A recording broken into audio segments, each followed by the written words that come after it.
પરીક્ષા ટૂંક સમયમાં અગાઉ લવાઈ ગઈ અને આજે પેપર ફૂટી ગયું એમ કરીને દેશના 23 લાખ વિદ્યાર્થીઓ સાથે આ લોકોએ ધોકો કરી દીધો। આ વારંવાર થાય છે। આ નીટના પેપર આજના શિક્ષણ મંત્રી છે તેમના જ કાર્યકાળમાં અગાડી પણ નીટના પેપર ફૂટેલા હતા અને વારંવારની ઘટના ભાઈ એમાંથી સરકાર કોઈ સી બોધપાઠ લેતી નથી। તમે જોઈ શકો છો જે નીટના પેપરના બોર્ડના અધ્યક્ષ હતા તે આજે પશ્ચિમ બંગાળમાં મોટા અધિકારી પણ શોધવા થઈ ગયા છે અને નીટના પેપરો જેટલા બી ફૂટ્યા છે એમાં સત્તા પક્ષ જાણે કે ભાજપના જ કાર્યકર્તાઓ તેમના જ સત્તાધારીઓ જોડાયેલા હોય છે।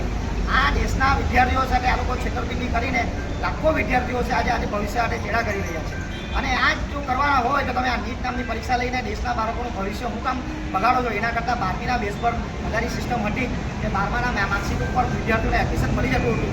જ્યારથી આપણી પરીક્ષા પદ્ધતિઓ લાવી છે એક પરીક્ષા પદ્ધતિ એમનાથી વ્યવસ્થિત પરીક્ષા લેવાતી નથી અને વારંવાર પેપર તૂટી જાય છે અને તે જ પેપર ફોડનારાઓ સરકારમાં મોટા અધિકારી હોદ્દા ઉપર બેસે છે અને દેશના ભવિષ્ય માટે ખેલવાડ કરી રહેલા છે।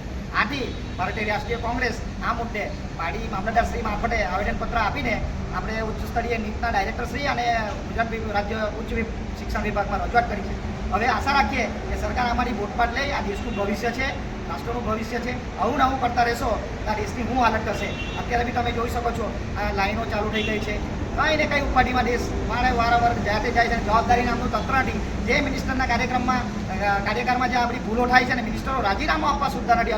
અગાઉ યુપીએની ગવર્મેન્ટમાં અમારા અધિકારીઓ મંત્રીઓ રાજીનામું આપી દેતા હતા। આ લોકો રાજીનામું જવાબદારી લેવા જ તૈયાર નથી, કોઈ રાજીનામું આપવા પણ તૈયાર નથી। આ દેશની ઘોર ખોટી રહ્યા છે।